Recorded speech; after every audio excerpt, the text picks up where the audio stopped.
Couleur chaudron. Personnellement, moi je dirais que ce n'est pas du tout la couleur d'origine chaudron pour la V89. Certes, le rendu est propre. Vous voyez, c'est une belle peinture. Il n'y a pas à dire. Mais pour moi, c'est trop orange. Donc voilà. Là, on est à la première couche. Comme vous pouvez le voir, le plateau, et il me reste le cadre à faire. Et aujourd'hui j'ai poncé aussi à blanc le garde-boue et je l'ai apprêté. Donc oui, comme vous pouvez le voir, je l'ai débosselé, hein, mais il aurait fallu mastiquer. Personnellement, hein, une fois qu'il y aura la peinture, on n'y fera pas forcément attention. Et vu l'état dans lequel il était déjà, je peux vous dire qu'il sera nickel. Mais par contre, ouais, la couleur, je suis vraiment pas satisfait. Hein. La couleur d'origine, je vais vous montrer à quoi ça ressemble. Vous voyez? Ça, c'est la couleur d'origine. Bon, moi aussi, je vais mettre un vernis. Hein. Mais il y a quand même une sacrée différence. Vous voyez? Pour moi, c'est plus orange, voire marron. Donc ça, je suis déçu. Mais bon, le rendu sera pas mal quand même. Allez, ciao! Vous voyez la gueule que j'ai?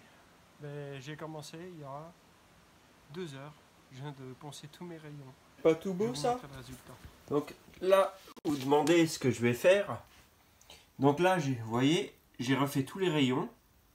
En plus, les petits écrous, ils sont nickel parce qu'ils sont en laiton. Donc c'est super joli.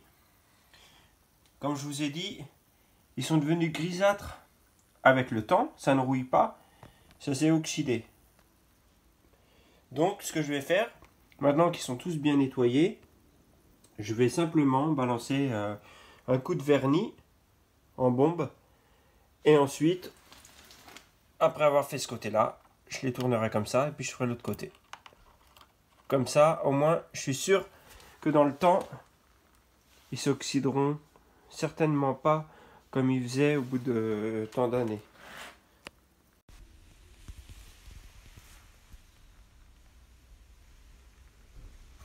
Alors là, je suis super content.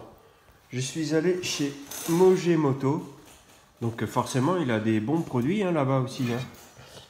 Donc des beaux cerclages tout chromé chez Mogemoto à Esnay. Et regardez la marque Rigida. Voilà, je suis super content, elles sont magnifiques.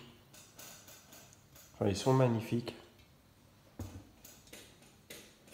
Donc, il y a plus qu'à les monter. Hein. Donc, allons-y. Donc, j'ai commencé. Alors, je peux vous dire que c'est une vraie misère à faire. Donc, vous voyez, j'ai nettoyé tous les rayons, hein, comme je vous avais dit. Je les ai poncés et je les ai vernis. Bon, et là, je vais vérifier le seau. On se fie à celui-ci. Donc j'imagine que ça ne peut pas être parfait. Mais par contre, j'imagine qu'il y a encore beaucoup de travail là.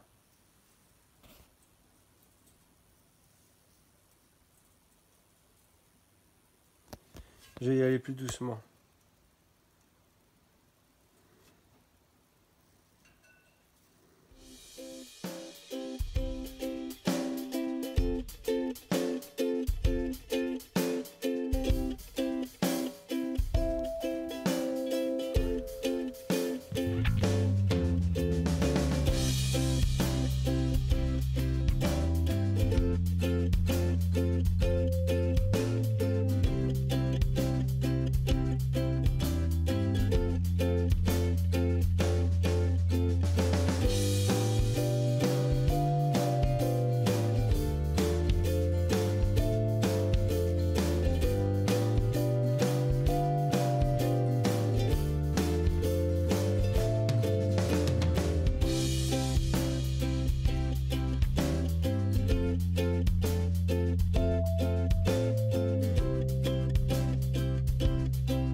C'est parti. Alors, voici une partie des pièces. Donc, comme vous pouvez le voir, là j'ai de la gaine chromée, parce que je vais mettre toutes les gaines en chrome. Mon variateur à galets que j'avais déjà, donc que je vais mettre sur le moteur. Hein. Donc, le moteur, je l'ai tout nettoyé, je l'ai tout restauré. Voilà, il est complet. Hein. Ne vous fiez pas au filtre. Celui-là il va changer, il va jarter. Hein. Ça a été bidouillé, mais ça je vais le virer. Le carburateur, il n'est pas très joli, mais il est complet et fonctionnel. C'est un carburateur de 15. Alors habituellement c'est un carburateur de 12 ou de 14 je crois, je sais plus. Sur un AV89, je dirais de 12. Mais moi je vais mettre un carbu de 15. Voilà. Donc j'ai changé joint spi, roulement. J'ai changé le joint d'embase, joint de culasse, joint de carter, segmentation. Bon, il y aura une nouvelle bougie, joint d'échappement. Enfin voilà, hein, tout ce qu'il faut pour que le moteur reparte de plus belle. Un cache chromé, voilà, rien de plus classique. Hein, pour le chaudron, pour cacher l'allumage. Ensuite, bon alors, des petites copies des litres. Voilà, des logos. Donc là, j'ai pris la couleur dorée. Voilà. Bon, dommage, les reproductions sont pas terribles parce que sur l'autre morceau, là, qui est dans le sachet, il manque un peu de dorure ici. Mais bon, c'est un petit détail. C'est pas très méchant. Là, bah, le numéro 89. Hein. Le petit bouchon de carter qui va bien, car l'autre était usé. Toutes les visseries des carters. Voilà, hein, quand on fait un truc...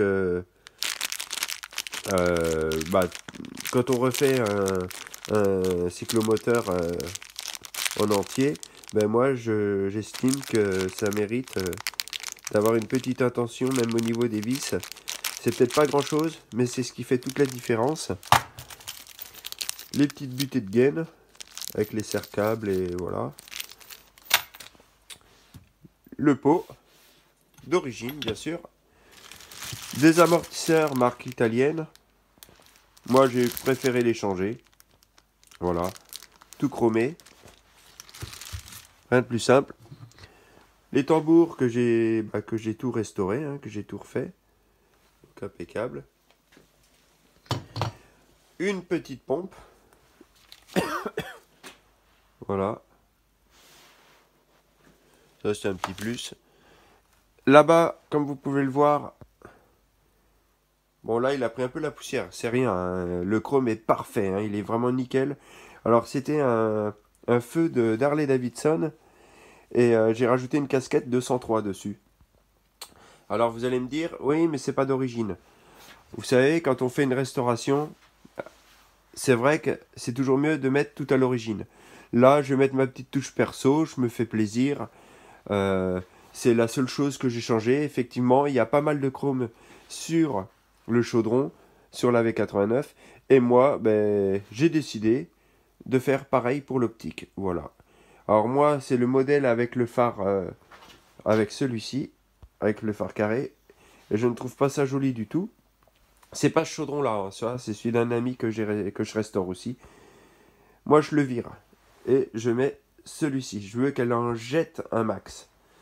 Après, les jantes, on regarde sur celle de mon ami. Hein. Moi, elles étaient toutes piquées. Là, comme vous pouvez le voir, j'ai les pneus flambants tout neufs, installés. Et voici le résultat pour les jantes. Alors, j'ai de la chance parce que comme vous pouvez le voir, vous voyez, les rayons, ils sont poncés et vernis. Et j'ai de la chance parce que les têtes de rayon étaient en laiton. Je trouve ça super joli le rendu. Voilà. Ça fait vraiment des belles jantes. Hein. Donc quand ça va revenir de la peinture, avec les belles paillettes dans la peinture, et puis toutes ces pièces-là, je crois que ça va être un plaisir pour le remontage.